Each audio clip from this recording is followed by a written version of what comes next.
যতক্ষণ একজন অনিরাপদ ততক্ষণ প্রত্যেকেই বিপদে, করোনা প্রসঙ্গে প্রধানমন্ত্রী। করোনার দ্বিতীয় ঢেউ মোকাবেলায় সরকারের তেমন কোনো প্রস্তুতি নেই। হাসপাতালে এএসপিকে হত্যার অভিযোগে গ্রেফতার 11। শ্যালিকার অ্যাকাউন্টে 148 কোটি টাকা লেনদেন, এমপি পাপুল দম্পতির বিরুদ্ধে মামলা। দুর্নীতির অভিযোগে বাধ্যতামূলক ছুটিতে ডাকের মহাপরিচালক।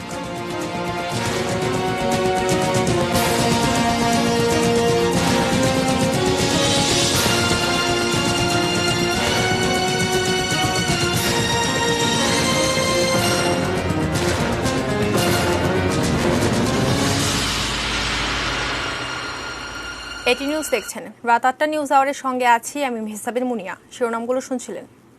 VSL Angle Channel HB VSL Bikrampur steel limited. এবারে বিস্তারিত। যতক্ষণ একজন অনিরাপদ ততক্ষণ প্রত্যেকে বিপদে, করোনা পরিস্থিতি নিয়ে বিশ্ববাসীকে এই সত্য অনুধাবনের আহ্বান জানালেন বাংলাদেশের প্রধানমন্ত্রী শেখ হাসিনা। জাতিসংঘের 75 বছর পূর্তি উপলক্ষে স্পেন সরকার আয়োজিত অনুষ্ঠানে ভিডিও বক্তব্যে প্রধানমন্ত্রী বলেন, বিশ্বকে রক্ষায় সবাইকে যে একসাথে কাজ করতে হবে সেটাই দেখিয়ে দিয়েছে কোভিড। বহুপাক্ষিকতা জোরদারে পদক্ষেপ গ্রহণের আহ্বান শীর্ষ বৈশ্বিক উচ্চ পর্যায়ের অনুষ্ঠানে ভিডিও বক্তব্যে শেখ হাসিনা বলেন, বাংলাদেশ যথাসময়ে ব্যবস্থা নেওয়ায় করোনার ধাক্কায় ক্ষতি অনেকটাই কম হয়েছে।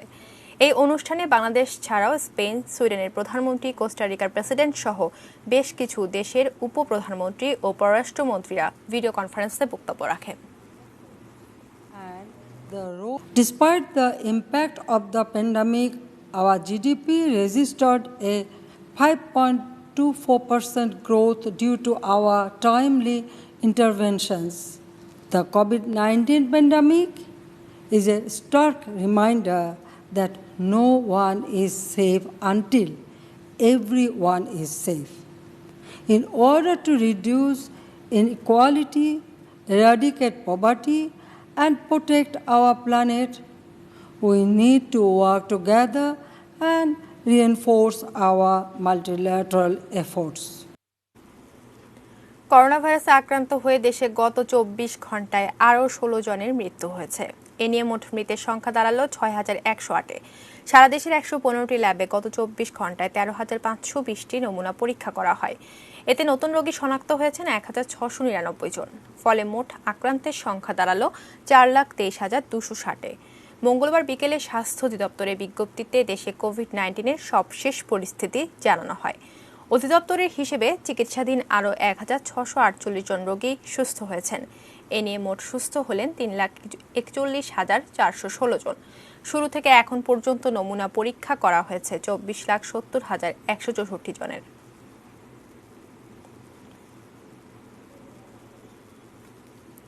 করোনার দ্বিতীয় ঢেউ মোকাবেলায় সরকারের তেমন কোনো প্রস্তুতি নেই দাবি করেছে ট্রান্সপারেন্সি ইন্টারন্যাশনাল বাংলাদেশ বা টিআইবি। করোনা সংকট মোকাবেলা সংক্রান্ত টিআইবি দ্বিতীয় রিপোর্টে এমন তথ্য উঠেছে। সকালে অনলাইন সংবাদ সম্মেলনে এই রিপোর্ট প্রকাশ করা হয়। রিপোর্টে বলা হয়েছে, করোনা মহামারীর সময়ে স্বাস্থ্য খাতের দুর্নীতি নতুন করে উন্মোচিত হয়েছে। তবে দুর্নীতি নিয়ন্ত্রণের চেয়ে তথ্য নিয়ন্ত্রণে সরকার বেশি তৎপর ছিল। এছাড়া করোনা টেস্ট কমিয়ে দিয়ে আক্রান্তের সংখ্যা কম দেখানো হয়েছে, টিআইবি বলছে। করোনা ক্ষতি কাটিয়ে উঠতে সরকারের প্রণোদনা প্যাকেজ প্রণয়ন ও বিতরণে ঘাটতি খুঁজে পেয়েছে টিআইবি। এছাড়া করোনা ভাইরাস মোকাবেলা কার্যক্রমে সমন্বয়হীনতা এবং জবাবদিহিতার অভাব ছিল বলেও উঠে এসেছে এই রিপোর্টে। এ সময় বেশ কিছু পরামর্শ তুলে ধরা হয়। প্রধানমন্ত্রী ঘোষণা দিয়েছেন, কিন্তু আমরা আসলে বাস্তবে তেমন কোনো সুনির্দিষ্ট কৌশল বা সুনির্দিষ্ট নীতিমালা এখন পর্যন্ত আমরা দেখতে পাই না। কিছু কিছু বিক্ষিপ্ত ঘোষণা আসছে, কিন্তু দ্বিতীয় ঢেউ সম্পর্কে, দ্বিতীয় ঢেউ মেয়াদে কিভাবে বাস্তবে এই করোনা ভাইরাস মোকাবেলা করা হবে সেটি সম্পর্কে সুনির্দিষ্ট কৌশল এখনো এবং কৌশলমূলক ঘোষণা আমরা এখনো দেখতে পাই না। করোনা প্রতিরোধে নিজেদের তৈরি টিকা 90%-এরও বেশি কার্যকর বলে দাবি করেছে মার্কিন ওষুধ প্রস্তুতকারী কোম্পানি ফাইজার ও এর জার্মান অংশীদার বায়োএনটেক। করোনা মোকাবেলায় একটি বড় অগ্রগতি বলে উল্লেখ করেছে প্রতিষ্ঠান দুটি। ফাইজার ও বায়োএনটেক সোমবার যে তথ্য প্রকাশ করেছে তাতে দেখা গেছে টিকা ট্রায়ালে অংশ নেওয়া স্বেচ্ছাসেবকদের মধ্যে কেউ গুরুতর অসুস্থ হননি। এছাড়া বড় আকারের ট্রায়ালের পূর্ণাঙ্গ ফল প্রকাশ হয়েছে শুধু এই টিকারই। তবে টিকাটির কার্যকারিতা কতদিন স্থায়ী হবে সে ব্যাপারে তথ্য দেওয়া হয়নি। জরুরি ক্ষেত্রে ব্যবহারের জন্য প্রতিষ্ঠান দুটি চলতি মাসে মার্কিন সরকারের কাছে এই টিকার অনুমোদন চাইবে। 16 থেকে 85 বছর বয়সীদের জন্য টিকাটি ব্যবহার করতে চাইছে ফাইজার। ফাইজারের চেয়ারম্যান ও প্রধান নির্বাহী কর্মকর্তা আলবার্ট বোরলা বলেন, আজকের দিনটি বিজ্ঞান ও মানবতার জন্য একটি দুর্দান্ত দিন।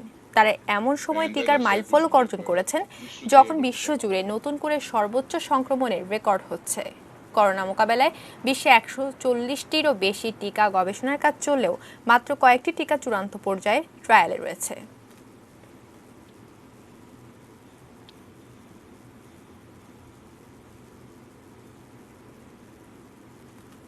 অন্য প্রসঙ্গ, রাজধানীর মাইন্ড এইড হাসপাতালে অসুস্থ পুলিশ কর্মকর্তা আনিসুল করিমকে মারধর করে হত্যার ঘটনায় গ্রেফতার 10 জনকে 7 দিনের রিমান্ডে নেওয়া হয়েছে। এই ঘটনায় ওই হাসপাতালের পরিচালক নিয়াজ মোরশেদকেও গ্রেফতার করে হাসপাতাল সিলগালা করে দিয়েছে পুলিশ। হত্যায় হাসপাতালের লোকজনই জড়িত বলে দাবি করেছেন তেজগাঁও জোনের উপ পুলিশ কমিশনার হারুনুর রশিদ। আরও জানাচ্ছেন একে আজাদ। সোমবার সকালের ঘটনা। মানসিকভাবে অসুস্থ পুলিশ কর্মকর্তা আনিসুল করিমকে চিকিৎসার জন্য রাজধানীর আদাবরের মাইন্ড এইড হাসপাতালে নেওয়া হয়। কিছু সময় পর তাকে দ্বিতীয় তলার একটি কক্ষে নিয়ে নির্যাতন চালায় হাসপাতালের লোকজন। এরপরই নিথর ওই পুলিশ কর্মকর্তা। কেউ হাত ধরছে, কেউ মুখ ধরছে, কেউ পা ধরছে, কেউ কেউ কোনো দিয়ে গাড়ে বুকে পিঠে আঘাত করছে। যখন হাত পা ছেড়ে দিচ্ছে তখনও জানাইতেছে না গার্ডিয়ান। তারপরে কিভাবে যেন গার্ডিয়ান জানতে পারে চিল্লাচিল্লি শুরু করছে। তাড়াতাড়ি আমার বাইরে মেরা ফেলাইছে। অক্সিজেন হাসপাতালে অক্সিজেন নাই। 2 বছর ধরে সরকারি কোনো অনুমোদন ছাড়াই চলছে হাসপাতালটি। সরকারি বেসরকারি বিভিন্ন হাসপাতালের চিকিৎসকদের ভিজিটিং কার্ডও মেলে সেখানে, অথচ চিকিৎসার কোনো ব্যবস্থাপনাই নেই এ হাসপাতালে। দিনের পর দিন রোগীদের কাছ থেকে টাকা হাতিয়ে নেয়া আর চিকিৎসার নামে চলতো প্রতারণা। স্বাস্থ্য দপ্তরের কোনো কাগজ নেই, তারা এই তাদের কোনো ডাক্তার নেই, এবং তারা যে চালানোর জন্য যা দরকার, সে মাদক দ্রব্যের লাইসেন্স থাকা দরকার, সেটা তারা আমাদের দেখাতে পারে নাই। মাইন্ড এইড হাসপাতালে পুলিশ কর্মকর্তা আনিসুল করিমকে হত্যার অভিযোগে আদাবর থানায় মামলা করেছে তার পরিবার। এ ঘটনায় গ্রেপ্তার করা হয়েছে 10 জনকে। ভিডিও ফুটেজ পর্যালোচনা আমাদেরকে স্পষ্ট মনে হয়েছে এটা একটা হত্যাকাণ্ড। কারণ এই জন্য হত্যাকাণ্ড যে 10 থেকে 12 জন লোক তাকে পিঠ বেঁধে মুড়ে আশ্রয় নিয়ে তার কেউ ডাক্তার না, ওয়ার্ড বয়, ক্লিনার, এরকম 7-8 জন সবাই স্বীকার করেছে। পুলিশ কর্মকর্তা হত্যায় গ্রেপ্তার 10 আসামির 10 দিনের রিমান্ড চেয়ে মঙ্গলবার আদালতে আবেদন করে পুলিশ। আবেদনের শুনানি শেষে প্রত্যেকের 7 দিন করে রিমান্ড মঞ্জুর করেন আদালত। একে আজাদ, এটিএন নিউজ, ঢাকা। রাজধানীর আদাবরে নিহত পুলিশের এএসপি আনিসুল করিমের দাফন গাজীপুরে সম্পন্ন হয়েছে। আজ সকাল 9:15টার দিকে গাজীপুর সিটি কর্পোরেশন গোরস্থানে যথাযোগ্য মর্যাদায় তাকে দাফন করা হয়। এর আগে সকাল 8:30টায় শহরের রাজবাড়ী মাঠে তার জানাজার নামাজ অনুষ্ঠিত হয়। জানাজায় গাজীপুর মেট্রোপলিটন পুলিশের অতিরিক্ত কমিশনার মোহাম্মদ আজাদ মিয়া, কাপাসিয়া উপজেলার পরিষদের চেয়ারম্যান অ্যাডভোকেট মোহাম্মদ আমানত হোসেন খান, নিহতের বাবা, পরিবারের সদস্য, আত্মীয় স্বজন ও এলাকাবাসী অংশ নেন। সোমবার রাজধানীর আদাবরে মাইন্ড এইড নামের একটি মানসিক রোগ নিরাময় কেন্দ্রে শারীরিক নির্যাতনে চিকিৎসাধীন আনিসুল করিম শিবনের মৃত্যু হয়। নিহত আনিসুল করিম বরিশাল মহানগর ট্রাফিক পুলিশের সিনিয়র সহকারী পুলিশ সুপার পদে কর্মরত ছিলেন। এদিকে রাজধানীর আদাবরে মাইন্ড এইড হাসপাতালে সিনিয়র সহকারী পুলিশ সুপার আনিসুল করিম শিপন হত্যার প্রতিবাদে মানববন্ধন করেছেন জাহাঙ্গীরনগর বিশ্ববিদ্যালয়ের শিক্ষার্থীরা। আনিসুল করিম শিপন জাহাঙ্গীরনগর বিশ্ববিদ্যালয়ের বায়োকেমিস্ট্রি বিভাগে 33 ব্যাচের শিক্ষার্থী ছিলেন। তাকে হত্যার প্রতিবাদে আজ দুপুরে বিশ্ববিদ্যালয়ের ডেইরি গেট সংলগ্ন ঢাকা আরিচা মহাসড়কে মানববন্ধন কর্মসূচি পালিত হয়। মানববন্ধনে বিশ্ববিদ্যালয়ের সাবেক ও বর্তমান শিক্ষার্থী এবং শিক্ষকরা অংশ নেন। এ সময় মর্মান্তিক এ ঘটনার সুষ্ঠু বিচার করে দোষীদের সর্বোচ্চ শাস্তির দাবি জানান তারা।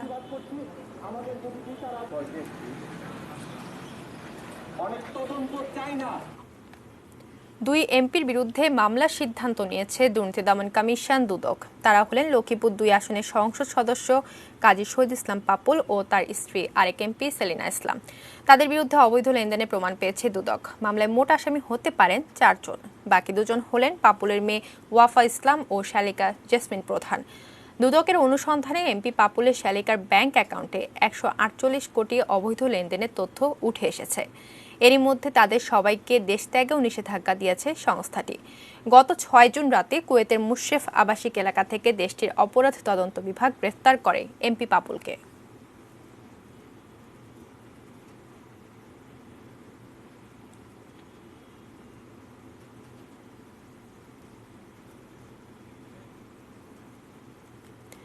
দুর্নীতির অভিযোগে ডাক বিভাগের মহাপরিচালক সুধাংশু শেখর ভদ্রকে বাধ্যতামূলক ছুটিতে পাঠিয়েছে সরকার। গতকাল জারি করা ডাক ও টেলিযোগাযোগ বিভাগের প্রজ্ঞাপনে তার বিরুদ্ধে বিভিন্ন অভিযোগে প্রাথমিক তদন্তে প্রাপ্ত তথ্যের ভিত্তিতে আগামীকাল থেকে বাধ্যতামূলক ছুটিতে যাওয়ার নির্দেশ দেওয়া হয়। তার বিরুদ্ধে সারা দেশে বিভিন্ন প্রকল্পে উদ্যোক্তাদের 8,500 ল্যাপটপ সরবরাহ না করা, আউটসোর্সিংয়ে নিয়োজিত কর্মীর চেয়ে অতিরিক্ত বিল উত্তোলন, ঠিকাদারি কাজে অনিয়মের অভিযোগ রয়েছে।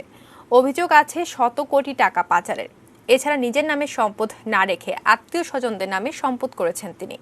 এর আগে প্রকল্পে কেনাকাটায় অনিয়ম, দুর্নীতি ও অবৈধ সম্পদ অর্জনের অভিযোগে গত 1 সেপ্টেম্বর এস ভদ্রকে জিজ্ঞাসাবাদ করে দুদক। করোনা আক্রান্ত অবস্থায় প্রধানমন্ত্রীর সঙ্গে সাক্ষাৎ করতে গিয়ে ব্যাপক সমালোচনার মুখে পড়েন সুধাংশু শেখর ভদ্র।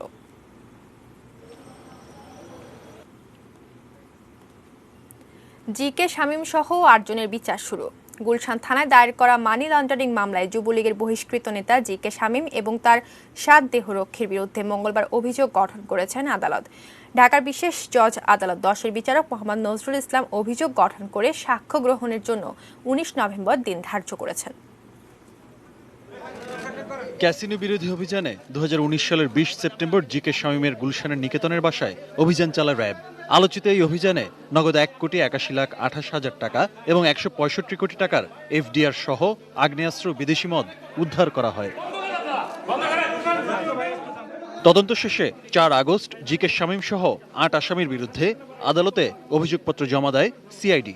ঢাকার বিশেষ জজ আদালতের বিচারক মোল্লা নজরুল ইসলাম মঙ্গলবার রাজধানীর গুলশান থানায় করা অর্থ পাচার মামলায় যুবলীগের বহিষ্কৃত নেতা ও ঠিকাদার জি.কে. শামীম ও তার দেহরক্ষীদের বিরুদ্ধে মানি লন্ডারিং আইনের 4-2 ধারায় অভিযোগ গঠনের আদেশ দেন।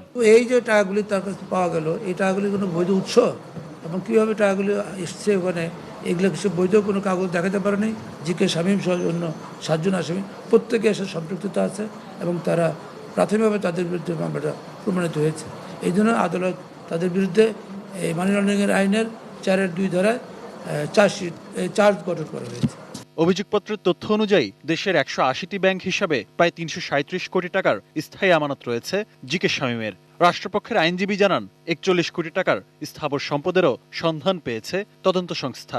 জি.কে. শামীম ও তার 7 অস্ত্রধারী দেহরক্ষী মানুষকে ভয়ভীতি দেখিয়ে টেন্ডারবাজি, বাস টার্মিনাল দখল ও গরুর হাটে চাঁদাবাজি করে অবৈধভাবে এই অর্থ সম্পদ অর্জনের অভিযোগ প্রাথমিকভাবে প্রমাণিত হয়েছে বলে জানায় রাষ্ট্রপক্ষ। এখানে যে কাজগুলি সে করেছে অবৈধভাবে, অস্ত্রের ভয় দেখে বিভিন্নভাবে এই তার দেহরক্ষীর মাধ্যমে, তার লোকজনের মাধ্যমে এই কাজগুলি সে করেছে। অর্থাৎ পুরো জিনিসটাই যা অর্জিত হয়েছে অবৈধভাবে হয়েছে। এবং ব্যাংকে যে স্থিতি দেখা হয়েছে 336 কোটি টাকা এবং তাছাড়া তার 18টা গাড়ির কথা বলা হয়েছে, এই সবই কিন্তু জব্দ করা হয়েছে। 19 নভেম্বর 8 আসামির বিরুদ্ধে সাক্ষ্য গ্রহণের দিন ধার্য করেছেন আদালত। মামলায় মোট 26 জনকে সাক্ষী করা হয়েছে। তবে আসামি পক্ষের দাবি, রাষ্ট্রপক্ষ অর্থ পাচারের কোনো অভিযোগ প্রমাণ করতে পারেনি।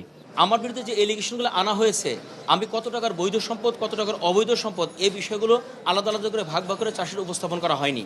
মোরওভার আমরা বলেছি 16 টন যেগুলো নেওয়া হয়েছে এবং যে কাগজপত্রগুলো জব্দ করা হয়েছে, সেখানে কোথাও আমি জি.কে. শামীম কোনো অবৈধভাবে অর্থ উপার্জন করেছি অথবা মানি লন্ডারিংয়ের চেষ্টা করা হয়েছে, এ ধরনের বক্তব্য কোনো সাক্ষী দেয় নাই। Ahmed Rabi Tanim, ATN news, Dhaka. Police ফাঁড়িতে নির্যাতন করে রায়হান হত্যায় এসআই আকবর এখন রিমান্ডে। দুপুরে সিলেট চিফ মেট্রোপলিটন আদালতে তাকে হাজির করে মামলার তদন্তকারী পিবিআই কর্মকর্তা 7 দিনের রিমান্ড আবেদন করলে বিচারক আকবরের 7 দিনের রিমান্ডই মঞ্জুর করেন। সিলেট থেকে সজল ছত্রী রিপোর্ট।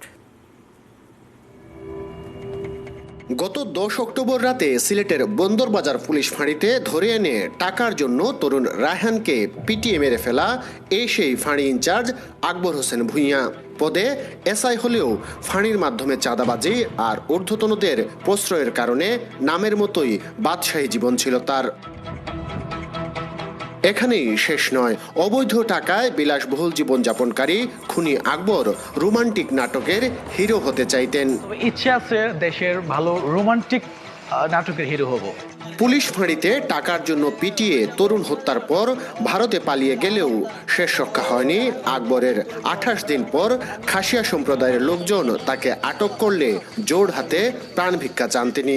गोपाल का तो फोन दे रहा है मेरा भाई गोपाल का मुझे जान भिक्षा दे भाई। तो चुपचाप अब कल की याद আমার এক সিনিয়র অফিসার বলছিল তুমি আপাতত চলে যাও, কদিন পরে আইসো, 2 মাস পরে মোটামুটি এটা ঠান্ডা হয়ে যাবে।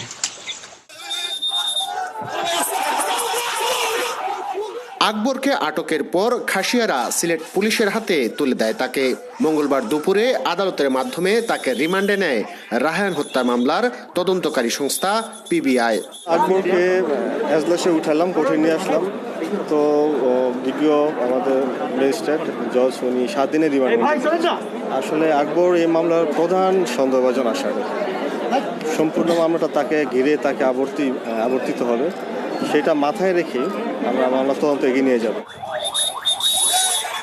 সজল ছত্রী, এটিএন নিউজ, সিলেট। সময় হলো 22টি বিরতি নিয়ে, আর বিরতির পর যা থাকছে।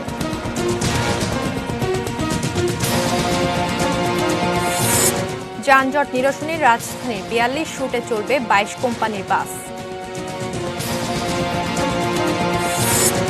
রাজশাহী নগরীর বর্জ্যে ভয়াবহ দূষণে পদ্মা, ধ্বংস হচ্ছে জীববৈচিত্র্য।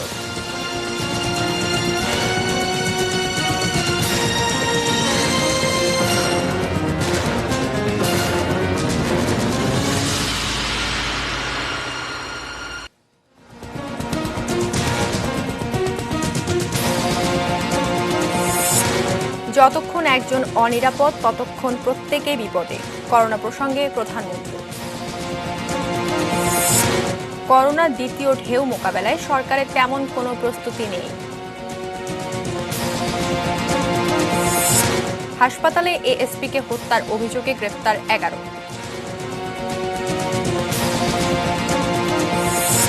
এমপি পাপুলের শালিকার অ্যাকাউন্টে 148 কোটি টাকা লেনদেন। দুর্নীতির অভিযোগে বাধ্যতামূলক ছুটিতে ডাকের মহাপরিচালক।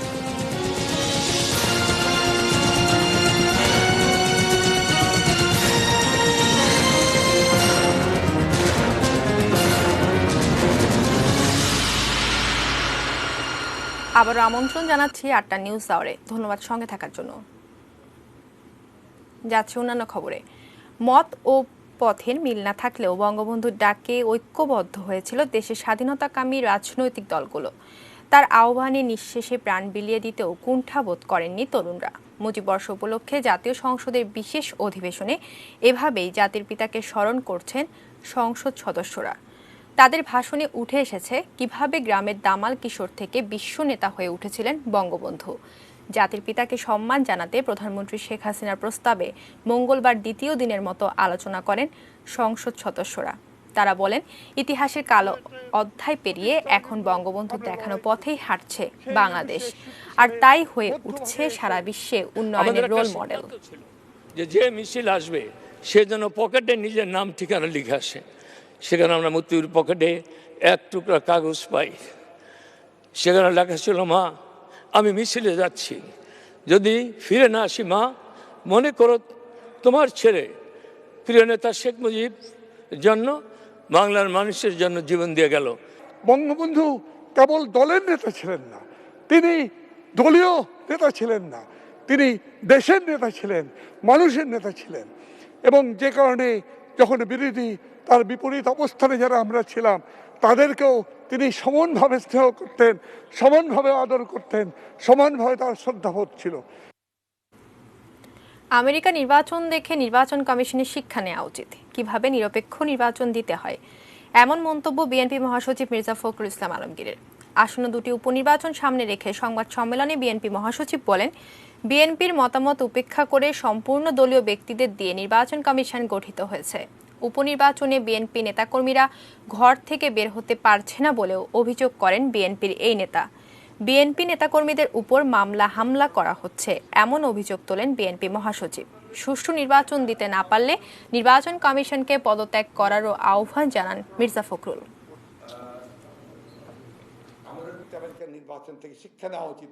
যারা নির্বাচন কমিশনের দায়িত্ব পালন করছেন তাদের যে নির্বাচন কমিশন কাকে বলে। আজকে আমেরিকার যে নির্বাচনের যারা অথরিটি তারা দেখেন সমস্ত চাপের মুখেও তারা কিন্তু অবিচল থেকেছে। সেই অবিচল থেকে তারা কিন্তু আজকে জনগণের যে রায় সেটাকে আপহোল্ড করেছে। That is democracy. এটাই গণতন্ত্র। এবং গণতন্ত্র প্রতিষ্ঠান যদি না থাকে তাহলে গণতন্ত্র ফাংশন করতে পারে না। নো মাস্ক নো সার্ভিস, প্রধানমন্ত্রীর এমন নির্দেশনা কতটা মানছেন সাধারণ মানুষ? জনস্বাস্থ্য বিশেষজ্ঞরা বলছেন, শুধু নির্দেশনা জারি করে পরিবর্তন আসবে না, চাই কঠোর ব্যবস্থা এবং ব্যক্তি সচেতনতা। চলতি মাসের শুরুর দিন থেকেই করোনা আক্রান্ত রোগীর সংখ্যা বাড়ছে। গত ৫ নভেম্বরে শনাক্ত হওয়া রোগীর সংখ্যা ছিল গত ৫৬ দিনের মধ্যে সর্বোচ্চ। এমন পরিস্থিতিতে করোনার দ্বিতীয় ঢেউ সামলাতে বহুমুখী পদক্ষেপ নেওয়া শুরু করেছে সরকার। এরই অংশ হিসেবে গত ২ নভেম্বর প্রধানমন্ত্রী শেখ হাসিনার সভাপতিত্বে ভার্চুয়াল মন্ত্রিসভা বৈঠকে সরকারি বেসরকারি অফিস, শপিং মল ও ছোট বড় মার্কেটগুলোতে স্বাস্থ্যবিধি মানা সহ মাস্ক পরার নির্দেশনা দেন প্রধানমন্ত্রী। সবাইকে কেয়ারফুল থাকতে হবে, বিশেষ করে নো মাস্ক নো সার্ভিস এটাকে একদম ব্যাপকভাবে বাস্তবায়ন করতে হবে। যেভাবে প্রয়োজন হলে সামাজিক আন্দোলন, প্রমোশন ক্যাম্পেইন প্লাস লিগাল যেভাবেই হোক এটাকে এনশিওর করতে হবে। যেখানে ঘোষণা আসে নো মাস্ক নো সার্ভিস, অর্থাৎ মাস্ক ছাড়া কোনো ধরনের সরকারি বা বেসরকারি প্রতিষ্ঠানে সেবা পাবেন না যে কেউ।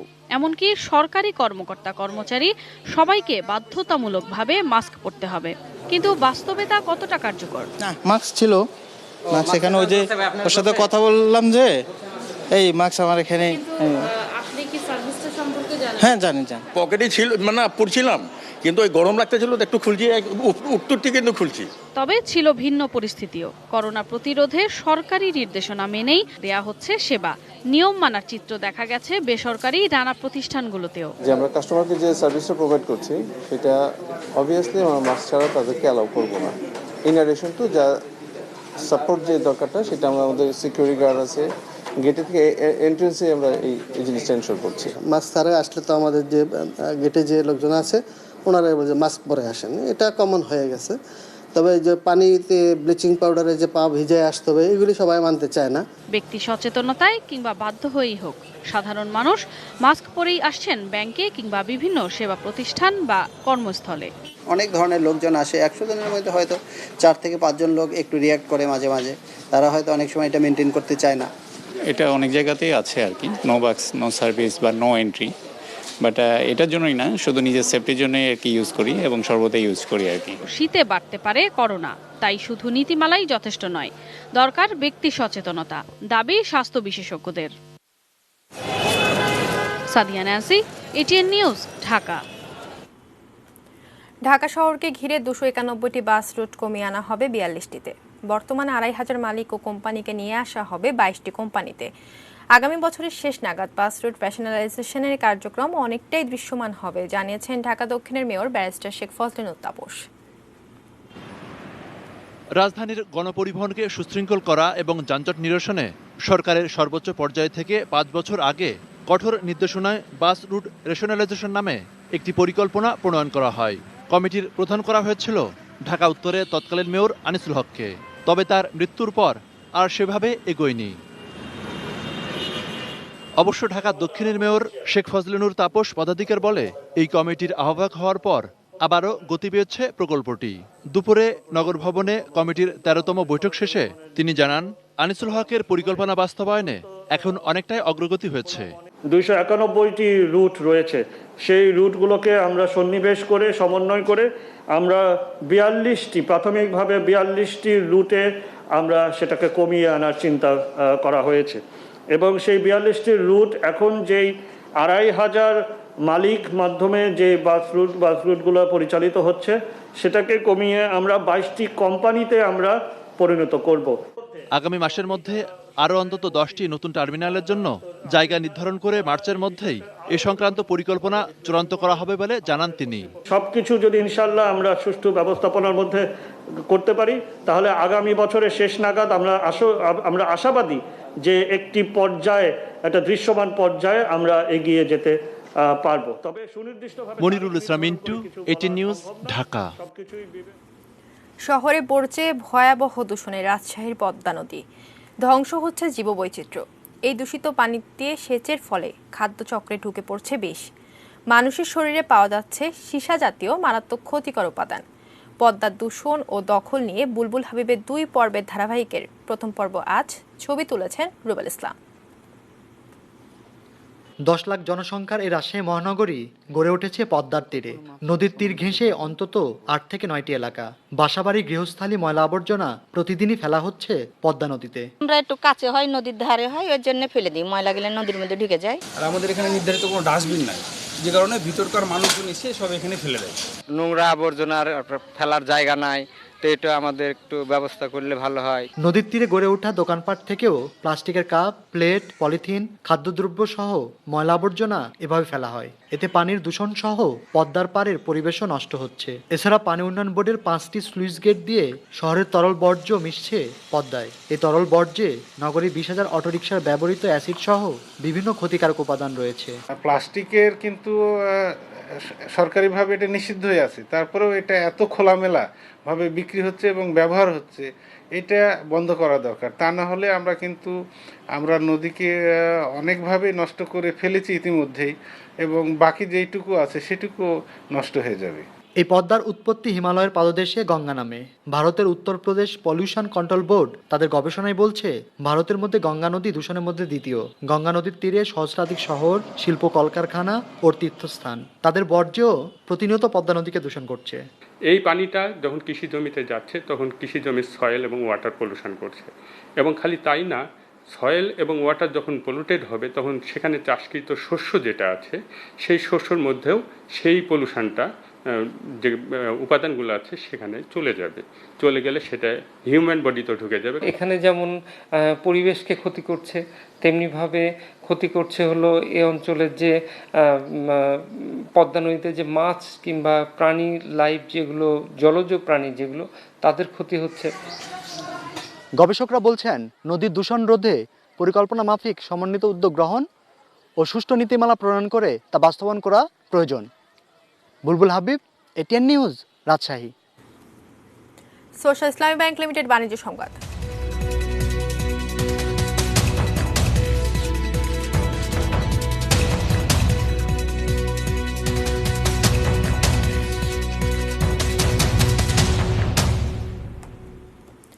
মার্কিন প্রেসিডেন্ট হিসেবে জো বাইডেন নির্বাচিত হওয়ায় গতকাল ঊর্ধ্বমুখী ছিল বিশ্ব শেয়ার বাজার।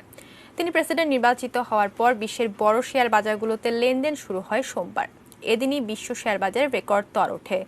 যদিও দুর্বল ছিল ডলার। বাজার সংশ্লিষ্ট ব্যক্তিরা বলছেন জো বাইডেনের নেতৃত্বে বিশ্বের অন্য দেশগুলোর সঙ্গে যুক্তরাষ্ট্রের বাণিজ্যিক সম্পর্ক আরও ভালো হবে এবং আরও প্রণোদনা দেওয়া হবে।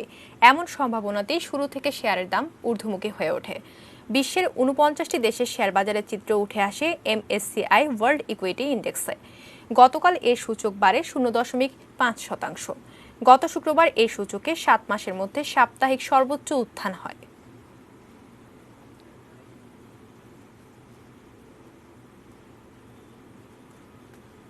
মেটাল প্রেজেন্স কৃষি সংবাদ, সুজলা সুফল।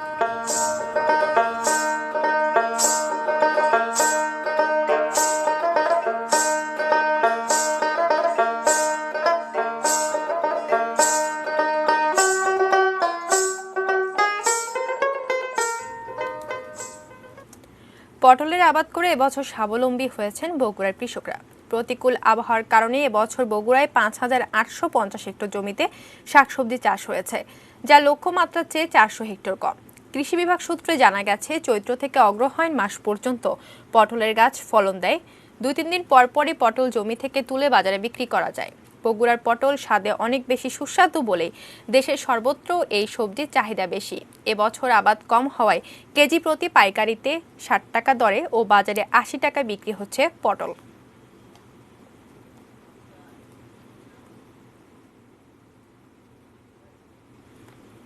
সময় হলো ২২টি বিরতি নেওয়ার, বিরতির পর যা থাকছে।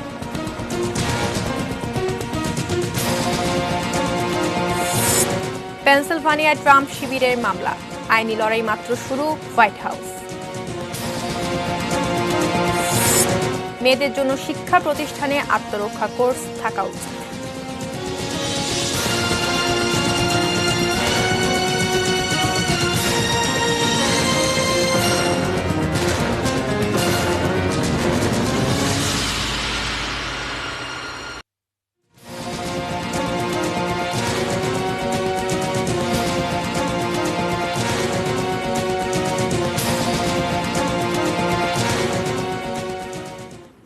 আরও একবার আমন্ত্রণ জানাচ্ছি ৮টা নিউজ আওয়ারে। ধন্যবাদ সঙ্গে থাকার জন্য।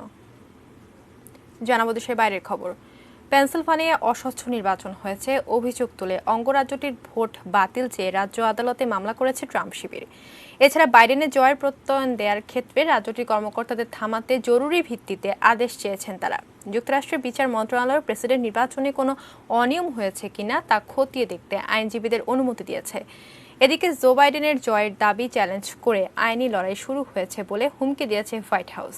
সোমবার সংবাদ সম্মেলনে প্রেস সেক্রেটারি কাইলি ম্যাকেনি বলেছেন, নির্বাচন এখনও শেষ হয়ে যায়নি। কারচুপির অভিযোগ আনলেও জালিয়াতির তেমন প্রমাণ হাজির করেননি ম্যাকেনি। ইতিমধ্যে ক্ষমতা গ্রহণের প্রস্তুতি শুরু করেছে জো বাইডেন শিবির। কিন্তু বিভিন্ন কেন্দ্রীয় সংস্থার দায়িত্বে থাকা জেনারেল সার্ভিস অ্যাডমিনিস্ট্রেশনও বাইডেনের উপদেষ্টাদের কাছে ক্ষমতা হস্তান্তর প্রক্রিয়া বন্ধ রেখেছে। আনুষ্ঠানিকভাবে বিজয়ী নিশ্চিত না হওয়ার কথা বলেছে তারা। তবে বাইডেন শিবিরও আইনি লড়াইয়ের কথা বিবেচনা করছে। দুর্নীতির অভিযোগে পেরুর প্রেসিডেন্ট মার্টিন ভিজকারাকে অভিশংসিত করেছে দেশটির কংগ্রেস। কংগ্রেসে ১৩০ ভোটের মধ্যে ১০৫ ভোটে অভিশংসিত হয়েছেন তিনি। তার সমর্থকরা এই সিদ্ধান্ত মেনে নিতে পারছেন না। তবে মার্টিন ভিজকারা বলছেন, তিনি আইনি পদক্ষেপ না নিয়ে কংগ্রেসের ভোট মেনে নেবেন। সোমবার রাজধানী লিমায় প্রেসিডেন্টের বাসভবনে ভিজকারা বলেন, তিনি বাড়ি ফিরে যাচ্ছেন। কংগ্রেসের প্রধান ম্যানুয়েল মেরিনো মঙ্গলবার প্রেসিডেন্টের দায়িত্ব নিতে পারেন। ২০২১ সালের জুলাই পর্যন্ত তিনি ভারপ্রাপ্ত হিসেবে দায়িত্ব পালন করবেন। মেরিনো নিশ্চিত করেছেন, আগামী বছরের ১১ এপ্রিল প্রেসিডেন্ট নির্বাচনে ভোট হবে। ততদিন পর্যন্ত সবাইকে শান্ত থাকার আহ্বান জানিয়েছেন। পেরুর প্রেসিডেন্টের বিরুদ্ধে সরকারি অর্থ অপব্যবহারের অভিযোগ রয়েছে। তবে নিজের বিরুদ্ধে আনা সব অভিযোগ অস্বীকার করেছেন ৫৭ বছর বয়সী মার্টিন ভিজকারা।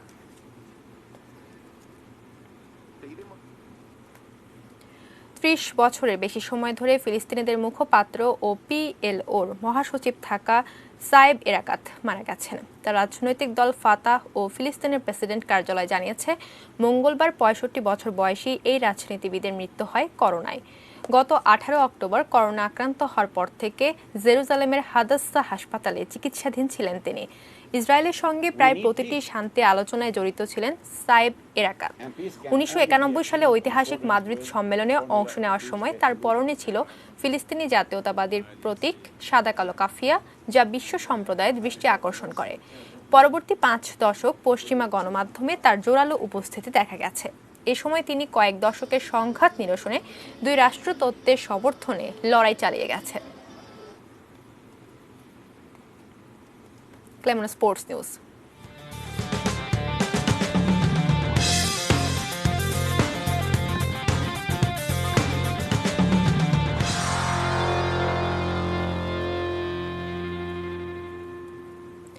ধর্ষণ সামাজিক ব্যাধিতে রূপ নিয়েছে মন্তব্য করে এটিএন নিউজ ও ATN Bangla chairman doctor Mahfuzur Rahman বলেছেন, এ থেকে রক্ষা পেতে শিক্ষা প্রতিষ্ঠানে আত্মরক্ষার কোর্স থাকা উচিত।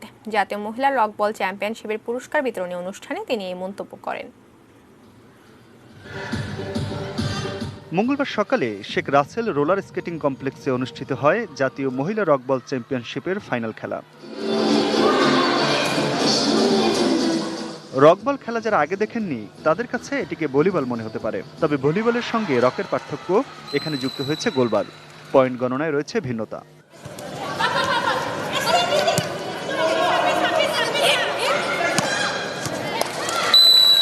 ফাইনালে ময়মনসিংহ পরাণ মুকদ্দুসকে হারিয়ে চ্যাম্পিয়ন হয় বাংলাদেশ আনসার বিডিপি দল। খেলোয়াড়দের আরো দক্ষ করে গড়ে তুলতে শিগগিরই 20 টুর্নামেন্ট আয়োজন করা হবে বলে জানান আয়োজকরা। নারীদেরকে এগিয়ে নেওয়ার জন্য যে প্রচেষ্টা, আজকে বাংলাদেশ রকবল অ্যাসোসিয়েশন নারী টুর্নামেন্টের মধ্য দিয়ে সেই মাননীয় প্রধানমন্ত্রীর উদ্দেশ্যকে আমরা বাস্তবায়নের জন্য এক ধাপ এগিয়ে নিয়ে যাচ্ছি। প্রথম যখন টুর্নামেন্টটা হয়েছিল বাংলাদেশে, এটা কিন্তু আমাদের এটিএন বাংলা এটিএন নিউজের চেয়ারম্যান মহোদয়ের বদৌলতে লাইভ টেলিকাস্ট হয়েছিল এবং এর মাধ্যমে শুধু দেশেই নয় বিশ্বের বহু দেশ বাংলা ভাষাভাষীরা আমাদের এই দেশের যে খেলার প্রচলনটা হচ্ছে এটা ওনারা জানতে পেরেছেন। আমরা রকবলের সঙ্গে প্রথম থেকেই আছি, ইনশাল্লাহ আগামীতেও আমাদের এই ধারাবাহিকতা অব্যাহত থাকবে। পুরস্কার বিতরণী অনুষ্ঠানের প্রধান অতিথি ডক্টর মাহফুজুর রহমান বলেন, এই খেলায় আসন্ন সাউথ এশিয়ান টুর্নামেন্টে অংশগ্রহণের মাধ্যমে বাংলাদেশের খেলোয়াড়দের মান যাচাই হবে। এই রকবল অন্যান্য খেলা যেগুলি আছে মেয়েরা খেলতেছে আমরা অনেক ভালো করবে, সুতরাং আমাদের মেয়েদের প্রতি আমি আশাবাদী যে ভবিষ্যতে তারা আরও বেশি ভালো করবে, আমাদের দেশের সুনাম অর্জন করবে, বিদেশে যে তার দেশের সুনাম অর্জন করবে। নারীরা এখন অনেক ক্ষেত্রে এগিয়ে আছেন মন্তব্য করে ডক্টর মাহফুজুর রহমান বলেন, তাদের এগিয়ে যাবার আরও পরিবেশ সৃষ্টি করতে হবে। আজকাল খেলাধুলার প্রতিটা ক্ষেত্রে দেখা যাচ্ছে মহিলারা অনেক অগ্রগামী, মানে এগিয়ে যাচ্ছে। ক্রিকেট, ফুটবল, হকি সব জায়গায় এখন দেখা যাচ্ছে। তাছাড়া যে আজকে যেটা দেখলাম রকবলেও মেয়েরা অনেক দূর এগিয়ে গেছে। আমি খুব দুঃখের সাথে বলতে হয় যে আজকাল টিভি খুললেই দেখি আমরা যে নারীরা ধর্ষিত হচ্ছে। এটা এখন সমাজের একটা ব্যাধি হিসাবে দেখা দিচ্ছে। প্রত্যেকটা স্কুল কলেজে ক্যারাতিটাকে কম্পালসারি একটা গেম হিসাবে রাখা উচিত, কারণ মেয়েদের মানে নিজেদের সেলফ আত্মরক্ষার জন্য। Aminul Islam, ATN news, Dhaka. শেষ করব রাত ৮টা নিউজ আওয়ার, তবে তার আগে এক নজরে সংবাদ শিরোনামগুলো জানিয়ে দেব আরও একবার। যতক্ষণ একজন অনিরাপদ ততক্ষণ প্রত্যেকেই বিপদে, করোনা প্রসঙ্গে প্রধানমন্ত্রী। করোনার দ্বিতীয় ঢেউ মোকাবেলায় সরকারের তেমন কোনো প্রস্তুতি নেই। হাসপাতালে এএসপিকে হত্যার অভিযোগে গ্রেফতার 11। এমপি পাপুলের শালিকার অ্যাকাউন্টে 148 কোটি টাকা লেনদেন। দুর্নীতির অভিযোগে বাধ্যতামূলক ছুটিতে ডাকের মহাপরিচালক। যানজট নিরসনে রাজধানীর 42 রুটে চলবে 22 কোম্পানির বাস। রাজশাহী নগরীর বর্জ্যে ভয়াবহ দূষণে পদ্মা, ধ্বংস হচ্ছে জীববৈচিত্র্য। পেনসিলভানিয়ায় ট্রাম্প শিবিরে মামলা, আইনি লড়াই মাত্র শুরু, হোয়াইট হাউস। মেয়েদের জন্য শিক্ষা প্রতিষ্ঠানে আত্মরক্ষা কোর্স থাকা উচিত।